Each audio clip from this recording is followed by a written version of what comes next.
Quindi è una Europa basata sulla scienza della parola, sull'industria della parola, quindi su quest'era planetaria, su quest'altro tempo di invenzione e di arte. L'Europa, dicevamo, diviene polo di confronto e ormai di riferimento essenziale e non va intesa senza il Mediterraneo, quindi se per un verso l'intersezione di Oriente e di Occidente comporta l'intersezione della macchina e della tecnica, dell'invenzione e dell'arte, per l'altro verso questo avviene proprio perché c'è questa combinazione fra il nord e il sud, fra quindi il corpo immortale e la scena originaria. È in questo senso che Venezia diviene la cifra dell'Europa, la capitale dell'Europa, quindi è in questo senso che cittadino d'Europa può dirsi quindi chi si ritrova come cittadino di Venezia. Questo per riprendere soltanto alcuni termini di questa scommessa che anche in seguito al congresso di Tokyo e a Tsukuba risulta una scommessa su quella che si chiamava un tempo l'educazione e senza più il modello militare e il modello religioso, quindi una scommessa sulla trasformazione internazionale, culturale, sulla variazione intersettoriale artistica. Ed è anche a questo che forse faceva cenno a suo modo nella sua relazione Quirino Principe. Allora adesso vorrei, colgo l'occasione qui della presenza di Ionesco e questa mattina appunto abbiamo avuto modo di salutarlo, per dire che è uscito proprio in questo periodo il libro Vita grottesca e tragica di Victor Hugo.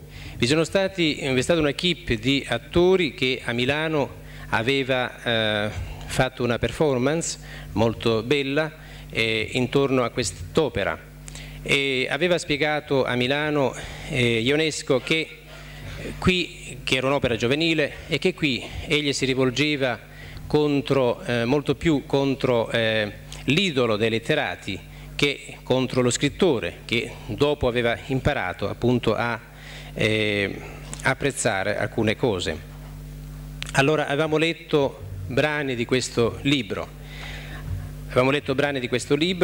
che sta avendo una diffusione interessante in Italia e che viene tradotto quindi per la prima volta, come tradurremo anche di Ionesco questo libro Le Blanc et le Noir che uscirà in luglio. Si tratta in questo libro Le Blanc et le Noir dei primi disegni appunto di Ionesco, primi disegni illustrati appunto con questi primi disegni. E successivamente, prima di Natale, uscirà un grosso volume con diverse opere di Ionesco. Questo perché riteniamo che sia essenziale appunto in Italia che intervenga questo dibattito e questa ripresa anche a livello di rappresentazioni intorno a Ionesco. Per molti, all'inizio degli anni 60 c'era stato un grande interesse, io ricordo proprio per l'opera di questo scrittore che ciascuno di noi appunto stima al massimo grado. E successivamente, nell'epoca in cui sembrava trionfare l'ideologia come visione del mondo, era prevalso tutto ciò che si chiamava brechtismo e oggi invece ci sono le condizioni, ed è ciò che sta accadendo, per un'altra era, per quella che in Italia sta per qualificarsi come l'era di Eugène Ionesco.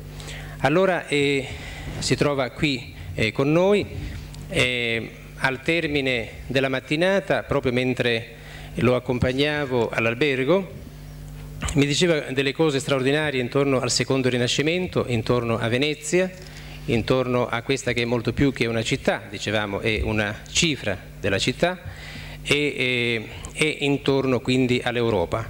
È per questo che l'ho invitato a venire qui al tavolo e a prendere la parola. Ha fatto interventi molto belli al Congresso di Milano, in quel dialogo appunto che noi abbiamo registrato anche in video con Borges, 3 interventi nel mese di novembre. È intervenuto pure recentemente appunto a Milano, e io l'ho invitato per l'11 di giugno a Roma, a Palazzo Braschi, insieme con altri oratori. Allora io lo ringrazio quindi di essere qui e gli passo la parola.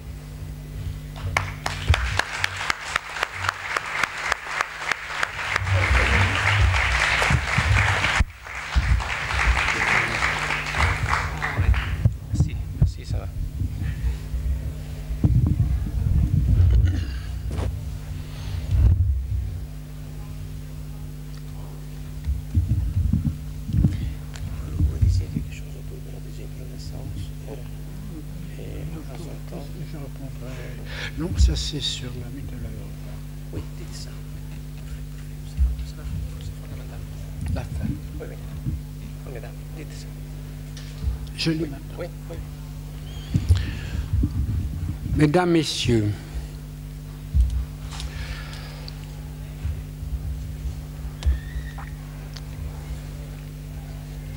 en parlant de Mitteleuropa, Kundera nous rappelle que tandis que les Occidentaux se préoccupaient de la psychologie de l'homme en littérature de ses adultères, Kafka puis Horvat anticipaient déjà l'avenir totalitaire de l'Europe, de l'Occident, du monde. L'intellectualité française et occidentale avaient déjà vendu leur âme au bolchevisme et socialisme divers qui ont abouti aux tyrannies, aux catastrophes que nous connaissons sous le prétexte de libération de l'homme. Mais maintenant, ces tyrannies sont devenues évidentes. Je ne suis ni historien ni homme politique, mais simple littérateur. Cependant, cette vérité du vide européen qui s'est installée là où était l'empire austro-hongrois, qui était un empire fédératif, on a eu une absence dans certains espaces mentaux. N'importe quel homme de bon sens peut s'en rendre compte, à moins qu'il ne soit un fanatique acharné du panslavisme ou un optimiste naïf tombé dans le piège du faux pacifisme. Il y avait dans cette Mitteleuropa une certaine familiarité d'esprit évidente dans la littérature, dans l'art, dans la musique, parmi tous les intellectuels appartenant au même ensemble. Si je peux me permettre de citer mon exemple, je puis dire que le prix de Vienne que l'on m'a décerné il y a quelques années m'a fait encore mieux sentir que l'on savait et que je savais que j'appartenais en partie à cette incomparable civilisation et que ceux qui m'ont accordé le prix avaient compris que mon écriture appartenait intellectuellement à la France, mais aussi culturellement à ce vaste espace mental du milieu. Cet espace mental, cette culture, cette civilisation n'était pas uniquement autrichienne ou hongroise, mais aussi spirituellement polonaise, roumaine, tchèque, croate. Il y a eu évidemment des interférences, des interdépendances, et la suprématie culturelle de la civilisation, de la culture française a exercé son influence dans l'Europe entière et dans le monde entier. Bien que d'origine roumaine, c'est plutôt de la culture française que je suis tout de même tributaire. Cependant, la réforme des recherches linguistiques, le structuralisme ont pris racine à Prague, une des grandes capitales, si je puis dire, de la Mitteleuropa. La psychologie n'est plus simplement analytique, mais elle est devenue la prospection des profondeurs de l'âme. Freud, le Viennois, nous a découvert, lui, homme de l'Europe centrale, avec Jung, né aux confins occidentales de la Mitteleuropa. Ces deux personnages, ces deux héros de la pensée, nous ont fait découvrir un autre homme, une autre conception, une autre vérité de l'homme, sans compter les autres psychanalystes, disciples ou adversaires de Freud, mais provenant de lui. Avec Proust, avec Joyce et Faulkner, Kafka, déjà cité, est un des grands fondateurs de la littérature moderne, de la littérature de toujours. Et je crois qu'en fait, c'est lui le plus important parce que parmi ses fondateurs, il est celui dont la dimension métaphysique est essentielle. En effet, son œuvre n'est pas simplement sociologique ou psychologique. Il n'y a pas de grand art et de littérature sans remonter aux sources religieuses et métaphysiques. Il n'y a pas de grand art qui ne se pose le problème des fins dernières. Et je dis une fois encore que les grands créateurs occidentaux ont eu surtout des problèmes de littérature et de langage qui ne remontent pas aux sources suprêmes où le destin de l'homme est abordé à la fois comiquement et tragiquement et dérisoirement, ainsi qu'il l'est chez Kafka. Récemment, le romancier Musil nous a montré savamment, imaginativement, génialement, comment les civilisations se rouillent, se démantèlent, échouent, s'effondrent. Inutile et impossible de citer tous les grands noms de cette Europe du milieu. En effet, chaque pays, chaque espace culturel et philosophique a produit de grands hommes. Il y a eu un surréalisme en Tchécoslovaquie plus ou moins importé d'Occident, mais il a été précédé de phénomènes littéraires propres très importants. On ne peut prétendre que ce surréalisme provenait uniquement de la Mitteleuropa, puisqu'on a pu le reconnaître en France, en Italie, en Russie, où il s'est manifesté sous d'autres formes. Mais ce surréalisme, ou ce qu'on a appelé le surréalisme, avait revêtu chez nous d'autres systèmes d'expression. Il y avait eu une forme de surréalisme et de pré-surréalisme qui était de là-bas. Je dois dire que l'école pré-surréaliste ou para-surréaliste sous sa forme première est roumaine. Urmuz d'abord, puis Tzara, chef du dadaïsme, peuvent être considérés comme les nouveaux créateurs de ce mouvement qui est devenu universel. Il s'agit chez Tzara d'un humour destructeur, anti-littéraire, anti-artistique, anti-poétique, tout à fait spécial. La moitié des poèmes de Tzara ont paru en français, sont traduits du roumain. Le dadaïsme officiel a fait son apparition à Zurich.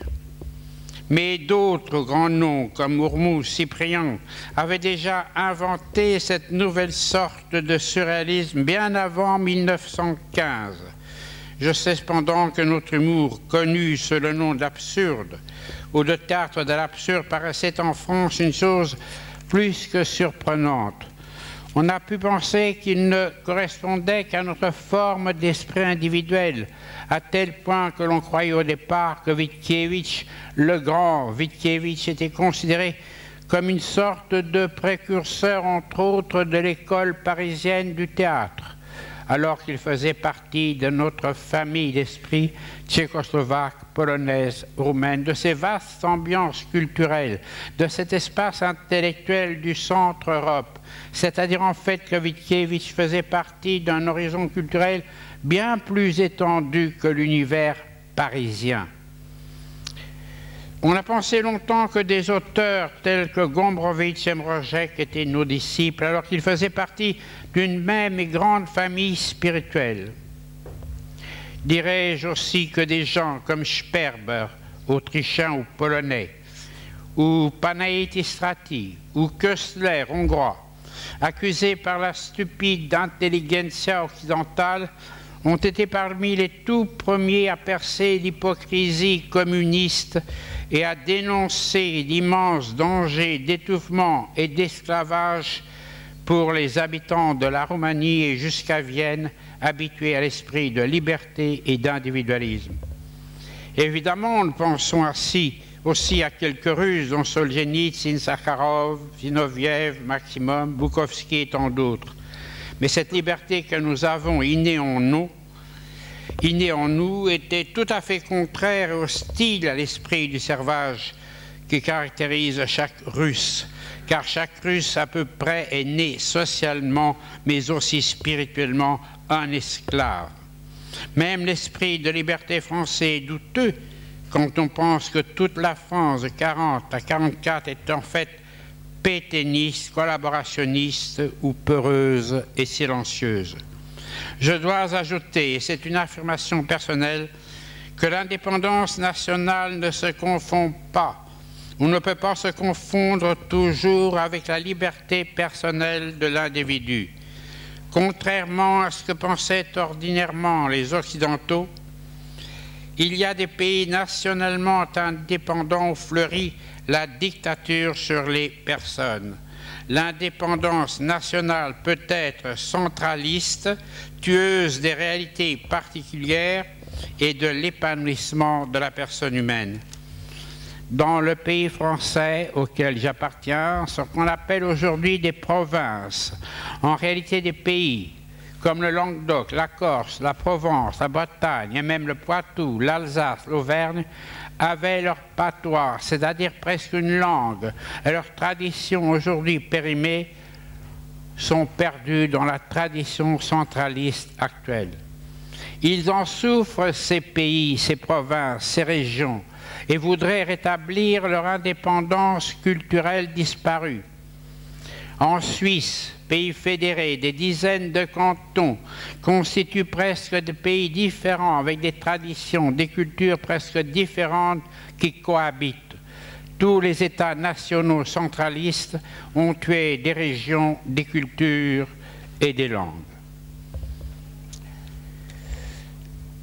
Je pense que le nationalisme est une notion relativement nouvelle qui exclut les pays ou les provinces particulières qui vivent dans leur sein. Une rééducation est sans doute à entreprendre pour que pays, provinces, nations ne prennent plus des formes dangereuses pour l'avenir. Si l'indépendance nationale menace de sacrifier les pays particuliers ou les provinces particulières peuvent ne pas nuire à un centralisme impérial favorable à l'existence de nations particulières, à une unité dans la pluralité. J'ai toujours, pour ma part, moi qui suis d'origine roumaine et mes citoyens français, j'ai pensé avec quelques autres que la déchirure sanglante qui depuis des siècles sépare la Transylvanie, la Roumanie et la Hongrie ont été peut-être le commencement de la déchirure catastrophique et de l'effondrement de l'Empire fédéral. La mésentente qui a existé entre Roumanie, Transylvanie, Hongrie a peut-être constitué une des raisons majeures de la chute d'une confédération pluraliste. Pour moi, je pense à une fédération roumano-hongroise. Mais je pense aussi à un équilibre juste, respectueux de toutes les différences, coutumes et traditions qui se ressemblent d'ailleurs étrangement. Ce serait un début de la confédération que la Mitteleuropa équilibrée, où chacun pourrait être différent de ses semblables, mais avec la possibilité de vivre avec ses semblables. Cela serait peut-être le modèle de justice, un modèle de nouvelle organisation de l'humanité, peut-être de la société.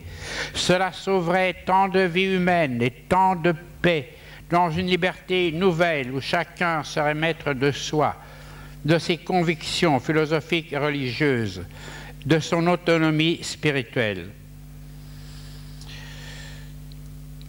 La confédération d'une nouvelle Mitteleurope pourrait comprendre l'Autriche, la Hongrie et la Roumanie, et je dis, mais aussi la Croatie, la Tchécoslovaquie, où seuls les gouvernements particuliers seraient tout à fait autonomes, et le chef roi, empereur ou président ne serait que l'arbitre suprême, respectueux de la personnalité de chacun des pays qui composeraient la Confédération. En même temps, cette vaste confédération, cet empire dans le bon sens du mot, comme fut l'Empire romain, constituerait, ou l'Empire ottoman à la fin, constituerait la seule défense européenne et humaniste face à la barbarie pseudo-idéologique de la Russie et à son esprit de conquête. C'est cette fédération très étendue qui serait encore notre univers spirituel, la force politique indispensable. Je me demande de nouveau quand cela sera-t-il possible. Dans 100 ans, dans 40 ans, peut-être seulement dans 10 ans, car la désintégration soviétique va peut-être plus vite que nous ne le pensons. Amalric en décelait les signes annonciateurs. Il y a peut-être une fatalité historique favorable et demain sera un autre jour. Cette confédération serait une défense face à l'immense péril russe palliant à la faiblesse actuelle de l'Occident. Américains, Allemands, Anglais sont aujourd'hui dans un désarroi intellectuel et moral tel qu'à l'Ouest rares sont ceux qui comprennent ce qui se passe dans l'histoire, ce qui risque de se passer, car bien peu voient déjà d'où vient le mal. Mais ils le voient déjà.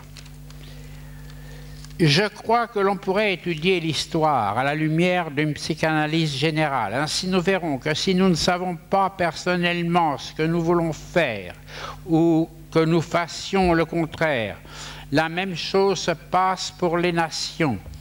Ainsi, depuis 2 siècles, nous faisons des révolutions qui réalisent tout le contraire de ce que prétendaient vouloir réaliser les différents sauveurs de l'humanité. Les privilèges aristocratiques ont été ainsi supprimés, ainsi que la plupart des aristocrates. Il fallait supprimer le régime aristocratique pour réaliser un régime de liberté, égalité, justice, fraternité. En fait, on a installé la bourgeoisie au pouvoir et ce fut l'exploitation de l'homme par l'homme. Il est évident que ce régime d'exploitation était mauvais. On l'a changé, mais on y installa à la place un régime pire de tyrannie, assassinat, génocide.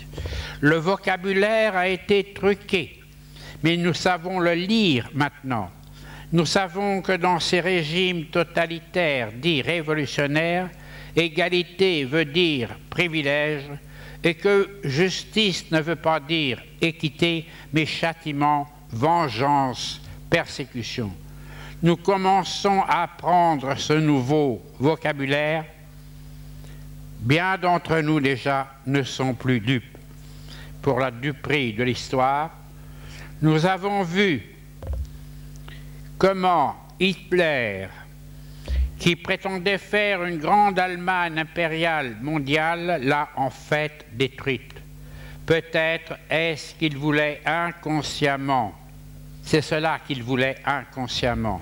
Nous ne sommes donc pas maîtres de nos impulsions irrationnelles sur le plan individuel aussi bien que sur le plan historique. Toute l'histoire est une série d'actes manqués, d'où encore une fois la nécessité d'une psychanalyse historique collective, perfectionnée, approfondie.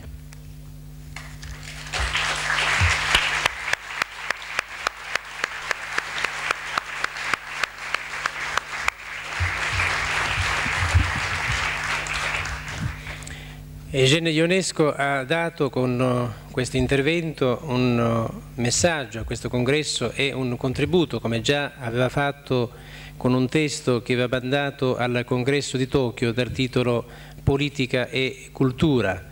Qui proprio evocando l'essenziale del suo teatro, appunto intorno a quello che era stato chiamato dunque l'assurdo, e evoca questa Mitteleuropa in pratica come una seconda Europa.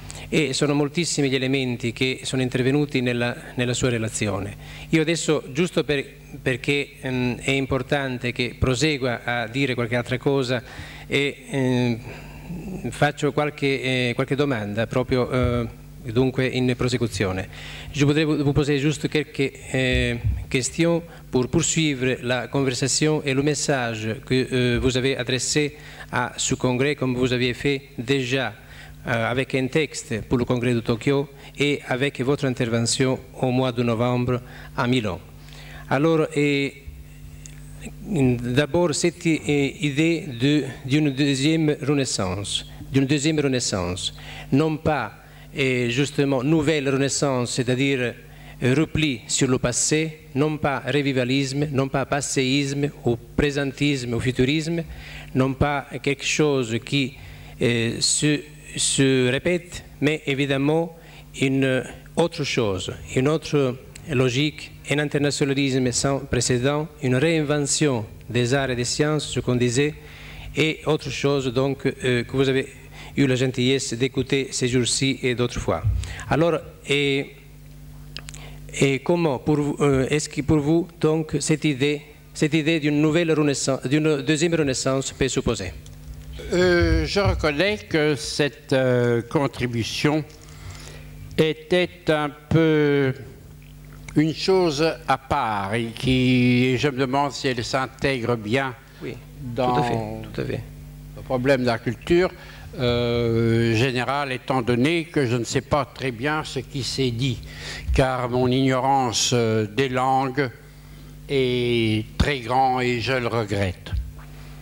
Je pense évidemment à la possibilité d'une nouvelle renaissance, ou plutôt d'une naissance, car ce que je viens de voir dans les réalisations de la machine, tout ce que je viens de voir fait que je me demande quel sera le monde nouveau dans lequel il y aura la nouvelle naissance. C'est vrai que je me pose parfois quelle sera la nouvelle beauté, si Venise pourra plaire encore, si elle sera accessible aux esprits de demain, pour qui la beauté signifiera tout à fait autre chose. Ou peut-être qu'on n'emploiera plus le mot beauté. On m'a dit que dans certains dictionnaires de certains pays totalitaires, on a tout simplement exclu quelques mots, comme par exemple contemplation. Alors les gens ne l'utilisent plus et ne savent plus ce que c'est, puisque la contemplation ne fait plus partie du langage. Alors il y aura peut-être des mots nouveaux, de nouvelles formes de pensée qui me sont encore indéchiffrables. Je comprends mal ce qui se fait avec les computers. Peut-être que demain, au lieu de dire « je t'aime, chérie », on dira « X, Y, 2Z ». Peut-être. En tout cas, on peut parler d'une deuxième renaissance. Cette deuxième renaissance a commencé, en fait, je le crois, comme disait Marek hier, elle a peut-être commencé avec le Christ. Elle est longue à se parfaire, mais peut-être que dans plusieurs siècles, elle se réalisera. Cela va lentement dans l'histoire, mais l'histoire a le temps. Mais je pense aussi à la possibilité non pas d'une deuxième renaissance, mais ce peut être à la faute de l'âge, à la possibilité d'une résurrection, ce qui est déjà une chose différente. Est-ce que la deuxième Renaissance nous prépare et vous prépare à une nouvelle vie, à une résurrection ou non, je ne sais pas. Vous le savez peut-être mieux que moi.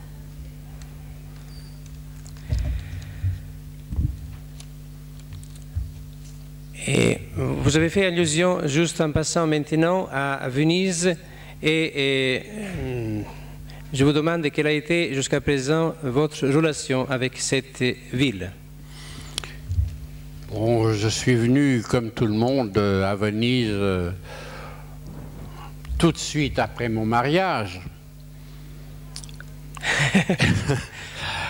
Et puis je suis revenu une dizaine ou une quinzaine de fois. Je savais, avec Léopardi, je crois, et d'après un sonnet du poète roumain Eminescu, que Venise était une ville morte.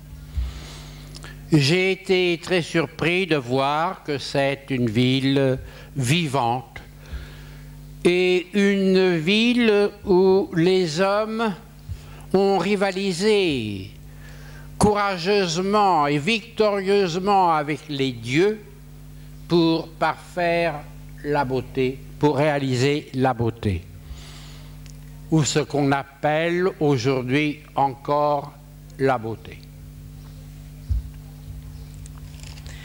Et je continue encore à vous poser quelques questions, étant donné l'intérêt donc de votre intervention pour ce congrès. Et quelle a été jusqu'à présent votre relation avec Dante, Dante Alighieri? Oh, elles ont été plutôt rares. Évidemment, on a besoin de voir l'enfer en face, de savoir ce que c'est. On voit qu'il est très politisé chez Dante et l'enfer. On a besoin de le savoir, toutefois.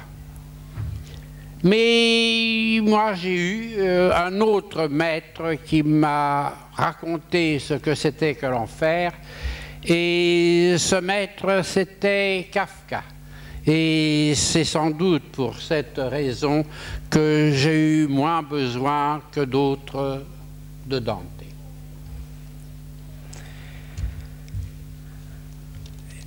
Vous avez cité Joyce avant et d'autres aujourd'hui avaient évoqué Italo Svevo, justement, un écrivain de Trieste tout à l'heure.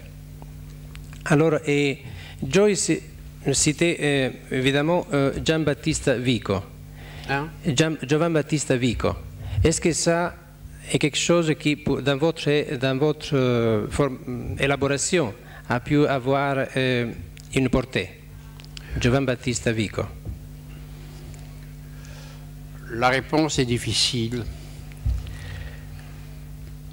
Joyce est à la fois destruction du langage et construction d'un nouveau langage. C'est les deux à la fois. Désarticulation et réarticulation du langage. J'ai essayé, comme tout le monde, dans mes pièces de théâtre par exemple, plutôt gaiement, comme dans les premières pièces, La cantatrice, Dalson, de faire la même chose. Et d'une façon plus tragique, dans ma dernière pièce, où le monologue final, dit par un acteur qui était très bon, le monologue final, qui dure 20 minutes, se compose d'assonances, de mots inventés. C'est donc aussi une désarticulation du langage, mais aussi, comme je le disais tout à l'heure, je m'excuse de me répéter, une nouvelle articulation du fait que beaucoup de gens le comprenaient. Et on le comprenait sans qu'il fût besoin d'un sens précis. C'est sans doute avec les moyens de l'extra-conscient qu'on peut comprendre les nouveaux langages.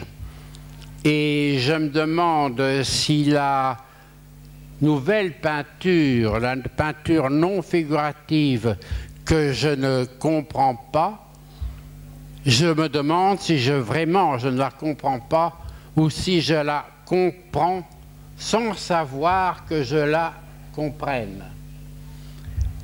Je la comprends, j'ai les moyens, la perception dans mon extra-conscient que je ne retrouve plus une fois que je reviens à la conscience diurne limitée. Vous parlez maintenant de la peinture abstraite. Il y a il y a quelques mois, un livre de vous justement, Le Blanc et le Noir. C'est pas de la peinture abstraite. Bien sûr, bien sûr. qui présente des dessins justement. Et ce livre va paraître au mois de juillet en Italie. C'est pas de la peinture abstraite. Bien sûr, ici, c'est une autre démarche. Ce sont des dessins d'une simplicité extrême, c'est-à-dire c'est un retour au langage enfantin ou un essai de le restituer. Et à Milan, on a discuté avec vous justement le livre qui vient de paraître, Vita grottesca e tragica de Victor Hugo, et vous aviez dit justement pourquoi, lorsque vous étiez jeune, vous avez fait ce livre. Et quelle est votre position actuelle par rapport à ce livre? J'ai écrit ce livre à l'époque où l'on disait qu'il fallait tordre le cou à l'éloquence. Et c'est la raison pour laquelle je n'aimais pas Victor Hugo. C'était l'époque aussi où on disait Victor Hugo était un fou qui se croyait Victor Hugo, Cocteau. Quel est notre plus grand poète? Victor Hugo, hélas. C'est à cette époque où les grands poètes n'étaient pas Victor Hugo, mais Valéry ou Mallarmé, ou même Rimbaud. C'est à cette époque que fut écrit ce livre, et cela explique que j'aimais davantage la littérature. Cela peut expliquer le fait qu'on pouvait aimer la littérature comme l'aimaient les gens qui étaient anti-hugoliens. Maintenant, on ne peut plus se permettre d'être anti-hugolien parce que Victor Hugo ne représente pas, comme cela représentait pour moi à l'époque, la vanité littéraire et l'orgueil, mais il représente autre chose, une sorte d'humanisme plutôt de gauche. À Milan, j'avais dit jusqu'à quel point Ionesco avait été et tout à fait, a été et est tout à fait essentiel dans ma formation. Et je voulais vous poser une question à propos de Pirandello. Est-ce que Pirandello a eu une portée pour vous? Je ne sais pas. Je ne crois pas. J'ai l'impression d'être né avec moi-même. Il y a certainement des influences que j'ai subies et que je ne connais pas moi-même, parce que les influences les plus profondes sont aussi les moins connues. Mais ce qui m'a étonné, ce qui m'a intéressé chez Pirandello, c'est le fait qu'il nous prouve déjà que les idéologies se périment. ainsi et que autre chose demeure, chez un grand artiste par exemple. Ainsi, Pirandello pensait, avait une idéologie à lui. Il pensait que nous sommes 2 ou 3 ou 4 ou 5 personnes dans la même personne. Et plus tard, sa psychologie a été, sa conception de la psychologie humaine a été bouleversée par les psychologies des profondeurs. Toutefois, Pirandello est resté un grand écrivain et un grand auteur dramatique, non pas à cause de son idéologie, comme on pouvait le croire autrefois, mais parce qu'il met sur scène des passions incarnées dans un équilibre dynamique et contradictoire. Et hier, il y avait ici le musicien américain né à Berlin et qui avait été pour 3 ans aussi, lorsqu'il était jeune à Paris, Lukas Foss, qui a joué une pièce dans ce congrès. Il disait que le silence et la solitude, selon lui, sont la condition de la musique. Quel est votre avis à ce propos? Je pense que la musique est l'art qui imite le mieux le silence, à part la peinture. Mais il y a une peinture très bavarde aussi, et très violente, et qui fait beaucoup de bruit. Je m'en suis rendu compte il y a une 15aine d'années, quand je suis allé en Hollande. J'ai vu des tableaux monochromes au rez-de-chaussée du musée d'Amsterdam avec un tout petit trait au milieu du tableau. Et je n'ai rien compris. Et je suis monté à l'étage supérieur, à l'étage au-dessus, au premier étage. Et c'était un bruit épouvantable. Quel vacarme! C'était du Rubens. Rubens faisait du bruit. Un bruit énorme. Et je suis redescendu et j'ai compris la peinture du silence et la nécessité d'imiter le silence.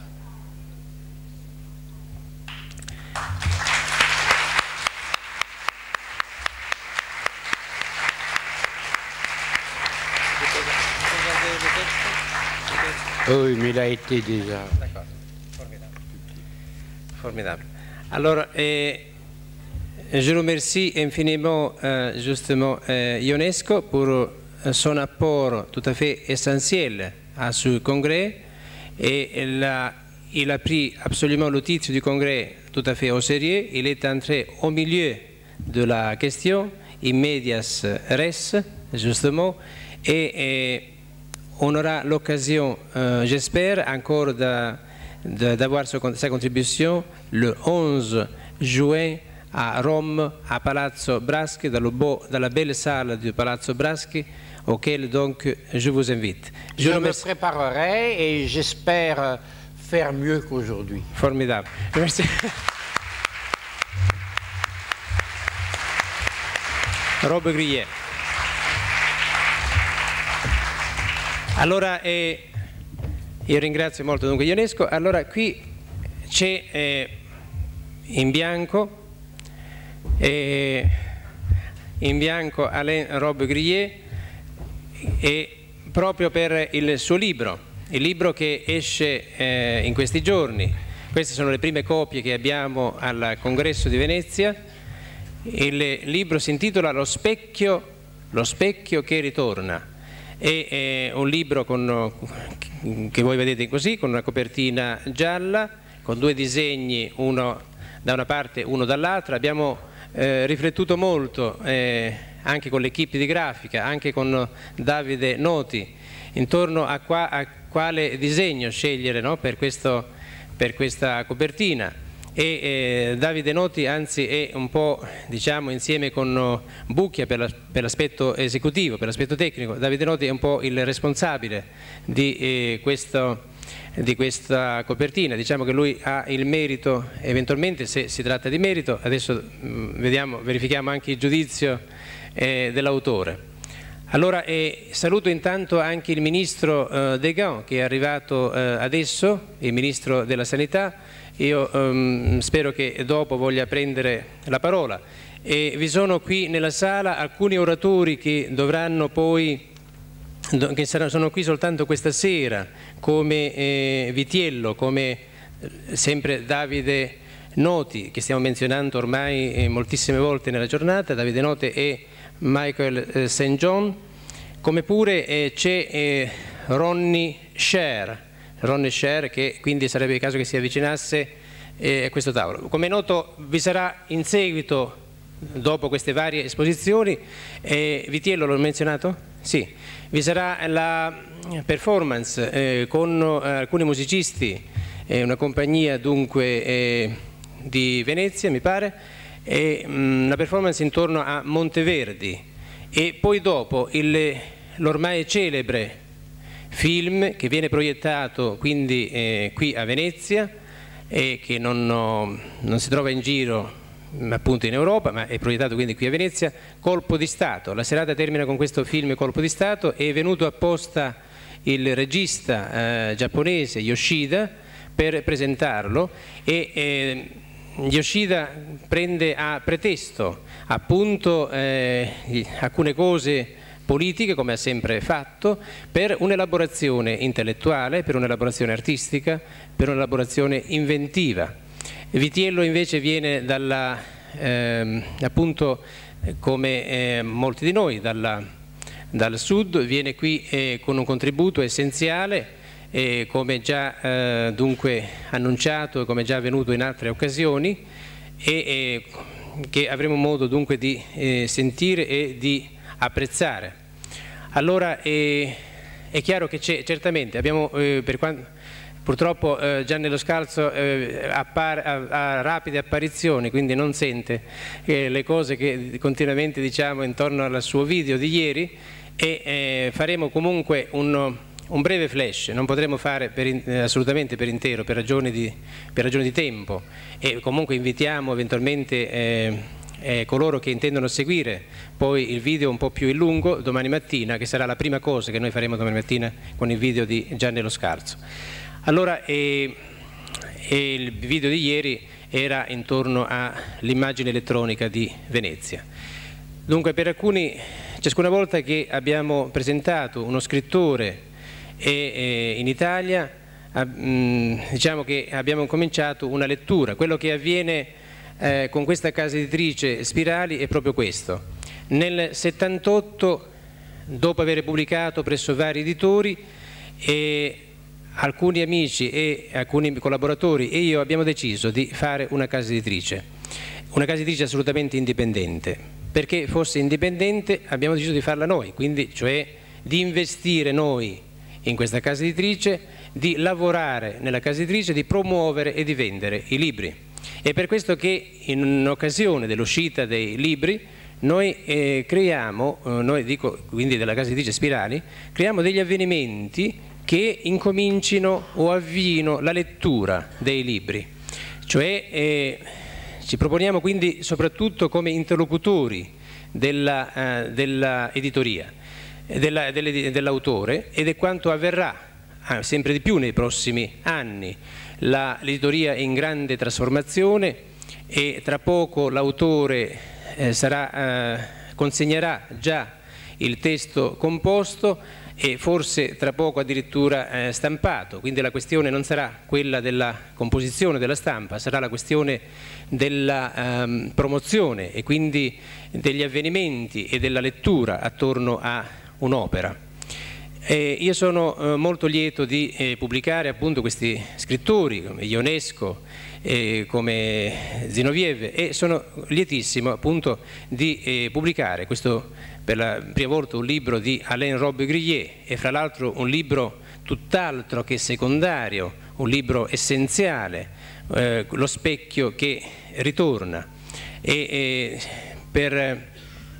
questo modo noi proseguiamo quel dibattito che è avviato nei mesi scorsi e che prepara questa triennale delle arti e delle scienze, questo dibattito intorno all'era planetaria, quindi non più l'era delle visioni del mondo, non più l'era in cui l'ideologia cercava di esercitare un'egemonia sull'industria della parola, sulla scienza della parola, quindi ancora sull'arte, sull'invenzione, sull'impresa, che dicevamo non è né piccola né grande, ma è un'impresa del tempo, un'impresa appunto quindi temporale.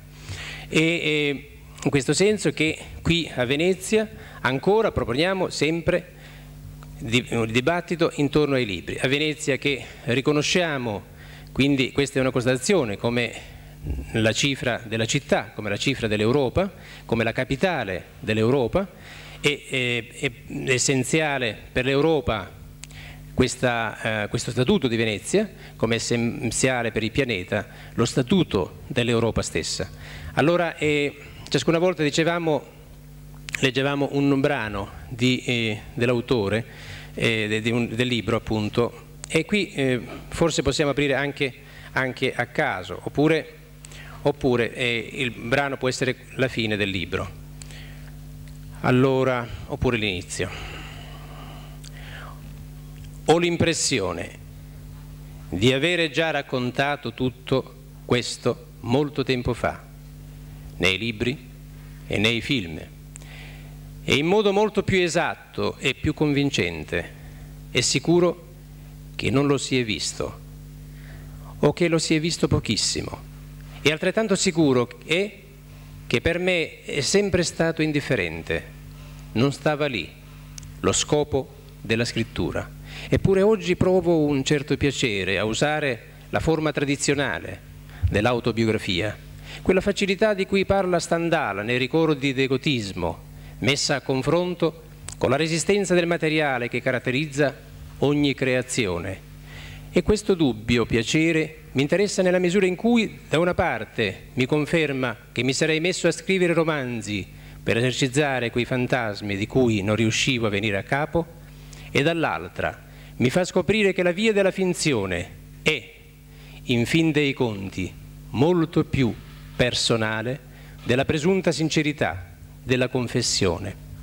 Quando rileggo frasi del tipo «Mia madre vegliava sul mio difficile sonno», oppure «Il suo sguardo disturbava i miei piaceri solitari», mi prende una gran voglia di ridere, come se stessi falsificando la mia esistenza passata con l'intento di farne un oggetto sapiente, conforme ai canoni del compianto Figaro littéraire, logico, commosso, plastificato. Non che i dettagli siano inesatti, forse proprio il contrario, ma a quei dettagli rinfaccio il numero esiguo e anche il modello romanzesco, insomma qualcosa che chiamerei arroganza.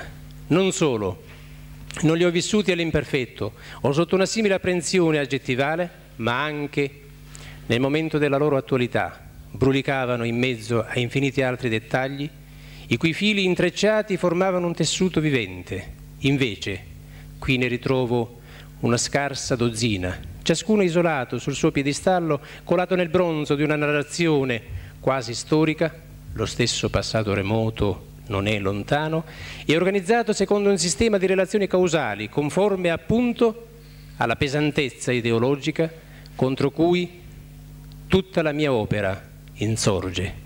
Cominciamo a vederci più chiaro. Passo la parola allora a Alain Robbe-Grillet. Bon,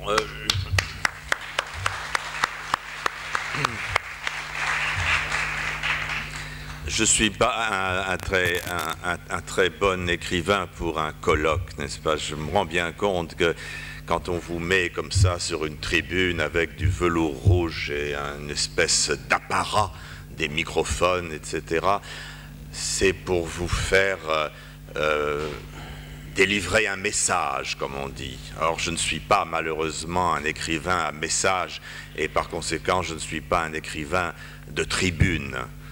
Je suis ici un petit peu par hasard, comme a dit Armando à l'instant, parce que ce livre vient de sortir. Mais je ne peux rien dire, hélas, ni sur l'Europe, ni sur le 3e millénaire, ni sur aucun de ces grands sujets qui passionnent les colloques en général, et celui-ci en particulier.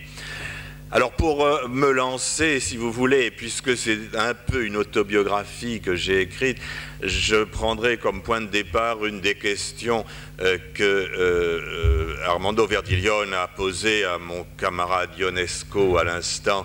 Quels sont mes rapports personnels avec la ville de Venise? Ça va faire, si vous voulez, une espèce d'entrée en matière, comme ça. Bon, j'étais à Venise très souvent, comme beaucoup de gens, et pour faire des quantités de choses. J'ai écrit les dialogues de mon premier film à Venise, mais le film était tourné à Istanbul, donc ça n'était qu'une étape vers l'Orient.